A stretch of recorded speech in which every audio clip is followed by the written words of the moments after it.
جو 3 حقوق میں نے بتایا وہ سب سے پہلا حق کس کا ہے؟ اللہ کا ہے. اس کے بعد سب سے زیادہ حق کس کا ہے؟ رسول گرامی وقار کا ہے. سب سے زیادہ حق کس کا ہے؟ میرے نبی کا ہے. ہم پہ سب سے زیادہ حق کس کا ہے؟ میرے نبی کا ہے. اگر یہ ایمان نہیں تو پھر سمجھ لو بخاری شریف کی حدیث پاک ہے لا یؤمن احدکم حتی اکون احب الیہ، تم میں سے کوئی مومن کامل نہیں ہو سکتا کب تک؟ جب تک وہ اپنے جان سے زیادہ اپنے نبی سے محبت نہ کرنے لگ جائے، اپنی آل و اولاد سے زیادہ اپنے نبی سے محبت نہ کرنے لگ جائے. تو اے ایمان والو سن لیو، سب سے زیادہ حق تم پر کس کا ہے؟ اللہ کے بعد اللہ کے رسول کا ہے. اس کے بعد کس کا حق ہے؟ اس کے بعد تمہارا نفس کا تمہارے اوپر حق ہے. تمہارے نفس کا بھی تمہارے اوپر حق ہے.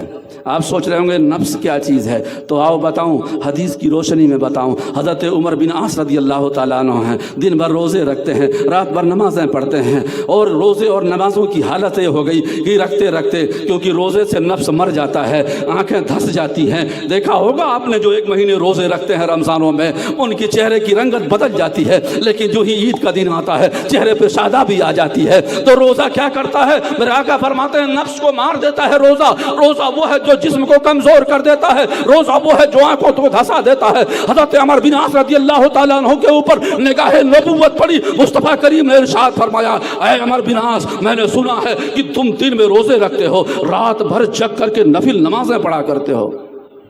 عرض کرتے ہیں ہاں یا رسول اللہ. میرے نبی نے ارشاد فرمایا اے عمر بن عاص، تمہارے اوپر تمہارے نفس کا بھی حق ہے، تمہارے بیوی کا بھی حق ہے، تمہارے جسم کا بھی حق ہے. روزہ بھی رکھا کرو اور نمازیں بھی پڑھا کرو، کچھ سو بھی لیا کرو، رات کو جگہ بھی کرو. پتہ چلا کہ تمہارے جسم کے اوپر تمہارے نفس کا بھی حق ہے. اور ایک روایت سناتا ہوں، حضرت ابو دردہ، حضرت ابو سلمان فارسی رضی اللہ تعالیٰ عنہما، یہ دونوں کے اندر مصطفیٰ کریم نے اخوت قائم کیا تھا. یعنی مدینے میں جب میرے نبی تشریف لائے تو ایک دوسرے کا بھائی بنا دیا تھا. جو ہجرت کر کے آ گئے تھے ان کا کوئی یار و مددگار نہیں تھا. مدینے کے اندر وہ ایسا لگتا تھا انہیں کہ سارا قبیلہ چھوڑ کے مکے میں چلے آئے ہیں، یہاں کوئی اپنا خاندان والا نہیں ہے. دل نہیں لگتا تھا. میرے کریم نبی نے ایک انصاری صحابی کو پکڑا اور ایک مہاجر صحابی کو پکڑا، ایک دوسرے کا بھائی بنا دیا. یہ تم دونوں بھائی ہو. اللہ اکبر. اخوت کی بات آئی ہو تو سن لو. آج ہم کہاں ہیں؟ ایک بھائی کا دشمن ہے، پڑوسی کا دشمن ہے. کہاں پہنچ گئی ہے قوم مسلم جس کے نبی کا یہ فرمان ہو کہ اگر تمہارا پڑوسی بھوکا رات بھر سویا رہ گیا، حشر کے میدان میں تمہیں جواب دینا پڑے گا. بھائی کی بات چھوڑ دو، نفرتیں کیا ہو گئی. میرے نبی نے فرمایا جس ملک میں رہو اس ملک سے محبت کرو. تمہارے پڑوسی کی، حضرت میرے آقا ارشاد فرماتے ہیں جبریل امین میرے پاس اتنی مرتبہ آئے. کیا پیغام لے کر کے آئے؟ غیب داں نبی نے ارشاد فرمایا پیغام یہ لے کے آتے رہے کہ اللہ کے رسول پڑوسیوں کا یہ حق ہے. کبھی یہ لے کر کے آتے تھے کہ اللہ کے رسول اللہ سلام بھیج رہا ہے اور پڑوسیوں کا یہ حق ہے. میرا نبی فرماتے ہیں سدرا کے مکی جبریل امین پڑوسیوں کے حقوق کے بارے میں اتنی بار آئے کہ مجھے خیال ہونے لگا کہیں ایسا نہ ہو کہ میراث میں پڑوسیوں کا بھی حق ہو جائے.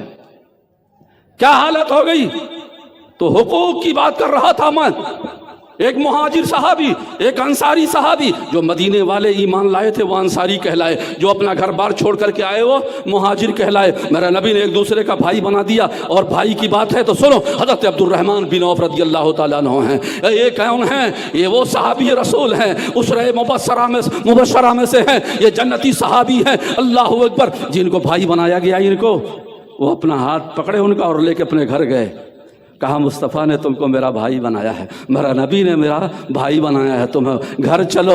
میں گھر لے گئے. کہا آدھا مکان تمہارے لیے ہے. آج حالت ہو گئی ایک پیٹ سے پیدا ہوا کہتا پورا مکان میرا ہے، بھائی کو گھر سے باہر کر رہا ہے. ایک وہ مصطفیٰ کریم نے اپنے ایک بھائی بنایا گیا تھا، ایک رشتہ اخوت قائم کیا گیا تھا. مصطفیٰ کریم نے جس کو بھائی بنا دیا، حضرت عبد الرحمن بن عوف کو پکڑ کے وہ لے گئے. کہا یہ مکان آدھا، یہ پراپرٹی آدھا ہی تمہارے لیے ہے، اس لیے کہ میرا نبی نے تم کو میرا بھائی بنا دیا ہے تو پراپرٹی میں بھی حصہ ہے. میری 2 بیویاں ہیں، ایک کو طلاق دیتا ہوں، اس کو آپ اپنی نکاح میں لے لو. سب سے بڑی بات تو یہ تھی کہ اپنی 2 بیویوں میں سے ایک کو طلاق دے کر کے حضرت عبد الرحمن بن عوف کو دینے کے لیے تیار ہو گئے. قربان جاؤ اخوت پر. حضرت عبد الرحمن بن عوف فرماتے ہیں میرا بھائی، نہ تیری دولت کی ضرورت ہے، نہ تیرے مکان کی ضرورت ہے، نہ تیری بیوی کی ضرورت ہے. مدینے کی بازار کا راستہ بتا دے، کہاں مدینے کی بازار لگتے ہیں. نعرے تکبیر. نعرے رسالت، مسلک اعلی حضرت نظامی صاحب قبلہ، نعرے تکبیر، نعرے رسالت. بہت خوب حضرت، ماشاء اللہ. بازار پہنچے اور پھر پنیر اور شیرے کی اس کا گھی کا دھندا شروع کیا. اللہ کے پیارے نبی کی دعائیں برکت لائیں تو حضرت عبد الرحمن بن عوف بہت بڑے مالداروں میں شمار ہوئے. تو بات اخوت کی میں کر رہا تھا کہ اخوت اس کو کہتے ہیں. آج حالات کیا ہو گئے، ہم بھائی کا حق ادا نہیں کر رہے ہیں، بہنوں کا حق ادا نہیں کر رہے ہیں. یہ جان لو اللہ کے جو حقوق ہیں اس کی مشیت وہ چاہے تو معاف کر دے گا. نمازوں میں کمیاں ہو گئی، روزوں میں کمیاں ہو گئی، اس کی مشیت ہے وہ معاف کر دے گا. لیکن اگر کسی بندے کا حق تم نے کھایا ہے تو حشر کے میدان میں رب فرمائے گا مجھ سے کیوں معافی مانگتا ہے، مجرم تو اس کا ہے. میرے آقا ارشاد فرماتے ہیں تمہارے حضرت سلمان فارسی اور حضرت ابو دردہ یہ دونوں بھائی ہیں. سلمان فارسی پہنچے کچھ دنوں کے بعد اور آپ نے دیکھا حضرت ابو دردہ صحابی رضی اللہ تعالیٰ عنہ کی جوزہ محترمہ کو. تو آپ کی نگاہ جب ان پہ پڑی، ان کی نگاہ پڑی جب، تو آپ نے دیکھا میلے کچیلے لباس میں ہیں. حضرت ابو دردہ صحابی رضی اللہ تعالیٰ عنہ کی بیوی کو میلے کچیلے لباس میں دیکھا آپ نے. تو آپ نے پوچھا کہ یہ کیا حالت بنا رکھی ہے آپ نے؟ تو فرماتی ہیں کہ تمہارے بھائی ابو دردہ کو دنیا کی چیزوں سے رغبت نہیں ہے، انہیں کسی چیز کی محبت نہیں ہے، انہیں محبت ہے تو نماز اور روزوں سے محبت ہے. اتنے دنوں کے بعد حضرت سلمان فارسی ملے تھے. حضرت ابو دردہ صحابی رضی اللہ تعالیٰ عنہ نے کھانا بنوایا، دسترخوان لگ گئے اور دسترخوان پہ کھانا آ گیا. حضرت ابو دردہ صحابی رضی اللہ تعالیٰ عنہ نے فرمایا کہ آپ کھانا تناول فرمائیے، میں نفل روزے سے ہوں، میں نفلی روزے سے ہوں. حضرت سلمان فارسی نے کہا کہ جب تک تم نہیں کھاؤ گے میں نہیں کھاؤں گا، جب تک تم نہ کھاؤ گے میں نہیں کھاؤں گا. حضرت ابو دردہ صحابی رضی اللہ تعالیٰ عنہ نے نفل روزے توڑ دیے، ساتھ میں کھانا کھائے. عشاء کی نماز کے بعد وہ نفل نماز پڑھنے کے لیے کھڑے ہو گئے. حضرت سلمان فارسی رضی اللہ تعالیٰ عنہ نے ہاتھ پکڑا اور کہا سو جاؤ.